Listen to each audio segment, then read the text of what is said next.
E quando eu fiz 18 anos, eu comecei a namorar o meu marido. Faz 25 anos que nós estamos juntos. Só. E ele também não era cristão, mas ele morava lá também. E ele queria fazer Barro Branco, queria ser policial militar, porque ele tinha um histórico, a família toda era militar, de carreira, e ele queria. Então ele prestou Barro Branco em São Paulo, né? Mudou sozinho para São Paulo. 6 meses depois, os pais mudaram. E a família toda dele mudou para São Paulo e nós ficamos namorando à distância. Ele vinha sempre. E nessa, ele e a família começaram a frequentar uma igreja. E ele encontrou Jesus. Uau, Ele encontrou Jesus. Ele foi o primeiro. E ele chegou na minha mãe e fez Dona Lúcia. E ele via como era a nossa casa. Um dia nós tínhamos, um dia nós não tínhamos, né? E ele via ali a dor da minha mãe e do meu pai. Era doença, era miséria. E aí ele simplesmente fez Dona Lúcia. Eu descobri algo. E eu encontrei, Dona Lúcia, a solução para os seus problemas. Jesus! Dona Lúcia, ele vai mudar tudo. A senhora vai ver como vai ser. Então o meu marido, que na época era meu namorado, levou minha mãe para a igreja. E aí ele encontrou uma igreja que tinha perto de onde nós morávamos, lá em Caraguá. E ela passou a frequentar. Você ainda não? Eu não. Karina, eu não queria saber. Paisagem. Eu fazendo paisagem. Eu falava, gente, que negócio é esse? Eu falava, que negócio é esse? Né? E a minha mãe, vamos, Kai. Eu não. E nessa ele morava lá e eu morava com a minha mãe. E eu não, gente. Aí comecei a fazer faculdade lá. E a gente foi vivendo uma vida paralela. Ele vinha todo fim de semana, tal. Ele fazendo, né, faculdade em São Paulo, eu fazendo em Caraguá. E ele frequentando a igreja em São Paulo. Quando eu ia vê-lo, às vezes eu ia para a igreja com ele. A minha sogra, né, falava, Camila, você tem que dar um jeito, tal. E eu, né, fazendo paisagem mesmo. Tipo, não, gente, que história é essa? Ir pra igreja. É essa visão que as pessoas têm, né, Karina? Às vezes, que ai, crente. Não, vai ser crente. Não, deixa pra lá. Então, eles iam e assim ficou. E aí, a minha mãe ficou firme. Meu irmão mudou pra São Paulo, pôs a malinha nas costas, sem R$1, mudou pra São Paulo. Tem uma história linda também, encontrou Jesus, não tinha dinheiro, nós não tínhamos, né? Meu pai não tinha dinheiro para sustentá-lo em São Paulo, ele pôs a mala nas costas, foi para São Paulo e de repente se viu comendo todos os dias ao lado de mendigos no Bom Prato. E aí a história dele é linda porque ele fala, Deus, um dia ele comendo no Bom Prato do lado de mendigos, ele começou a chorar e chorar, e ele falou, não foi para isso que eu vim, eu não vim buscar isso, eu não sou um mendigo, né? E aí ele disse que entrou numa igrejinha e fez um acordo com Deus. Né? Daqui pra frente sou eu e o Senhor. E ele fala que na hora ele sentiu uma coisa assim. Enfim, e aí meus pais mudaram, eu me casei, mudei, meus pais também mudaram para São Paulo com o meu irmão. E minha mãe, meu irmão firme. E nessa meu marido esfriou. Porque aí meu marido terminou a faculdade e foi trabalhar nas ruas de São Paulo como policial militar. Ele foi subir morro, descer morro, sobe morro, desce morro. E ele simplesmente falou, não quero mais. E nunca me contou por que ele não queria mais. Não queria mais ir à igreja. Não queria mais ir à igreja. E eu não fui sábia. Porque eu continuava naquela, ai que bom, não vamos ser crente, né? Não tem nada a ver e tal. Na tua visão, o crente, você queria se afastar por quê? Porque era, vai ter um monte de regrinha, não vai poder isso, naquilo, por quê? Karina, eu acho que era um preconceito de algo que eu nem sabia o que era. Você entende?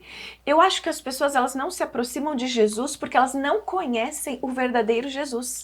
Se elas tivessem mais possibilidades de saber, de conhecer, se elas se interessassem, porque é isso, temos que ser curiosas. Se eu tivesse sido curiosa de falar do que eles estão falando, quem é esse Jesus, teria sido diferente. Então eu acho que eu tinha um preconceito, tem que ir à igreja, não vou à igreja, eu vou dormir no domingo. Porque eu tinha a ideia, por exemplo, que Jesus é aquele que morreu para nos salvar e que nós já estávamos salvos. Eu não sabia que eu tinha que aceitá-lo e tal para ser salva. Eu achava que não, ele morreu, ele já fez a parte dele, que bom, estamos todos salvos. Olha como a ignorância da gente. Mas nem isso eu pensava, eu nunca tinha parado para ler a Bíblia. Nunca. Para mim existe um Deus que criou a gente, eu sei que ele é poderoso, que ele é maravilhoso, mas deixa ele lá e eu aqui, né? E aí, conclusão, nessa, meu marido se afastou e foi logo que a gente se casou e eu mudei para São Paulo e nós começamos a morar em São Paulo. O que aconteceu? Eu Em Caraguá, quando eu morava em Caraguá, eu prestei um concurso público. Porque como a gente tinha vivido na miséria, eu precisava prestar um concurso público. Eu queria ser funcionária, porque ainda que eu ficasse doente, eu nunca mais ia passar fome. Sim. Se eu ficasse doente, como meu pai ficou, eu não passaria fome, meus filhos não passariam fome. Uma garantia, né? Era uma garantia, era uma segurança. A minha segurança estava em ter um trabalho que me garantisse nunca ser mandada embora. Então eu prestei concurso, passei no concurso lá, e quando eu me casei, eu simplesmente pedi transferência. Nessa que eu pedi transferência, eu procurei um lugar que fosse muito calmo, porque eu também sou formada em Direito. Então eu fazia faculdade de Direito e a minha ideia era, vou prestar um concurso público, magistratura, promotoria, enfim, vou ser alguém muito grande na vida. Porque o trauma com tudo que aconteceu na minha casa era, eu preciso ter um emprego que me garanta dinheiro para eu não passar fome, dinheiro para eu mostrar para as pessoas que eu não sou coitada e um status para eu mostrar para todo mundo que eu sou muito boa, porque eu era uma coitada e de repente essa coitada, uau, olha quem é ela, olha quem ela virou, olha quem ela se transformou, o que ela conquistou. Sim. Então eu queria altos concursos. Vou ser juíza, vou ser promotora. Então o que eu fiz? Falei, vou me transferir para São Paulo, para um lugar super calmo, para que eu tenha tempo de estudar, fazer uns cursinhos e prestar esses outros concursos. Ok, no primeiro ano esse plano funcionou. Ele funcionou. foi junto. Meu marido já estava lá, né? Então só lá. eu mudei, Sim. casamos e mudei. E num primeiro momento esse plano parecia que estava funcionando, porque eu consegui me matricular num cursinho, estudava. Só que de repente eu comecei a ver no meu setor possibilidades de ser promovida ali dentro, de fazer uma carreira ali dentro. E eu trabalhava muito, muito. Por que eu trabalhava muito? Porque como eu tinha tido uma infância muito dolorida, eu não tinha crença de ser, que o meu valor estava em quem eu era. Eu tinha crença de fazer, que se eu fizesse, conquistasse, eu seria admirada. Então eu fazia muito, eu trabalhava muito, era muito responsável. Chegava a ser doentio, assim, sabe? Muito responsável, muito dedicada. E aí, fui me dedicando cada vez mais, fui sendo promovida cada vez mais. E só que aí, de repente, eu encontrei algo no setor que a pessoa que fez a transferência não me contou e que eu não imaginava. Eu encontrei um assédio gigante dentro de onde eu trabalhava.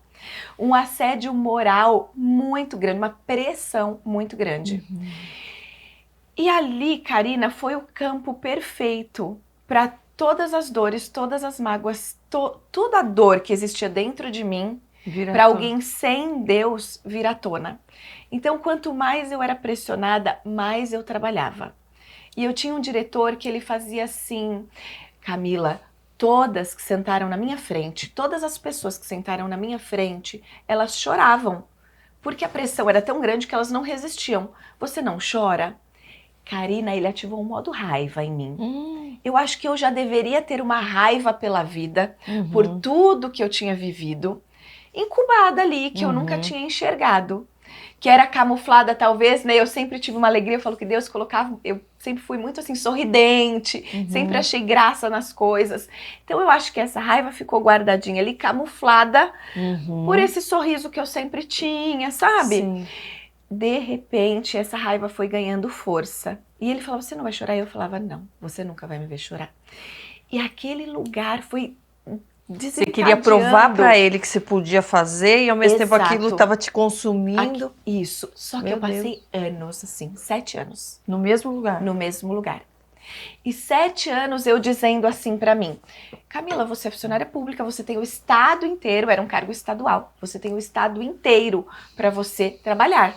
Então você pode escolher. Do mesmo jeito que você mudou uma vez, você muda de novo. Karina, por que você nunca mudou? Por que você nunca pediu para mudar? Porque quando a gente não tem Jesus, a gente permite que as dores, que tudo que tem aí da sua infância, que as vergonhas que você passou, que as feridas que estão ali, elas comecem a borbulhar dentro de você e você, na sua força, tenta mostrar para o mundo que você vai dar conta. Sim. Então eu tentava mostrar para o mundo que eu ia dar conta, eu ia dar conta. Então o meu setor fluía muito bem, por quê? Porque a pressão chegava em mim e não passava de mim. Então tudo fluía bem. Só que qual era o preço por isso? Isso é um abuso, né? É um abuso Era psicológico, um abuso de poder ali. Eu podia ter mudado, eu podia ter denunciado, e eu nunca fiz isso. E aí eu comecei a perceber que eu comecei a acordar e eu não queria trabalhar. E aí eu comecei a perceber que dentro de mim eu ia trabalhar num desespero, assim, desesperada. Como vai ser o dia? Eu vou ser pressionada, ele vai me chamar. Como é que vai ser o dia? Vai vir um trator em cima de mim. E aí... Você compartilhava isso com seu esposo, não? Não, eu não compartilhava isso com meu esposo. E uma das culpas que eu carregava, e que eu não carrego dor, mas quando eu falo eu me emociono, é que eu não compartilhava com ele, mas esse não era o maior problema. O maior problema era que o meu marido subia morro e descia morro de noite na zona leste de São Paulo, no lugar mais perigoso, e eu nunca perguntei, como foi a sua noite? Nossa. Nunca. Porque eu estava muito perdida em mim. Porque eu tinha que me proteger da vida, eu tinha que me proteger do que acontecia onde eu trabalhava. Eu tinha que me proteger para mostrar para todo mundo que eu era muito boa e que vocês não aguentam assédio? Vocês não aguentam pressão? Eu aguento. Eu aguento. Eu sou forte, né? Eu sou forte, sabe? Eu sou forte. É. Eu sou forte. Então eu tinha muita coisa para administrar e eu não tinha a capacidade, eu não sei, eu não tinha o discernimento de falar, meu amor, como foi o seu dia? E tudo isso afastou meu marido de Deus também, porque tipo, ele lutava nas ruas sozinho e eu lutava o meu dia sozinha, a gente se encontrava, era oi, tudo bem e pronto. Era como, e cada um vivendo a sua guerra.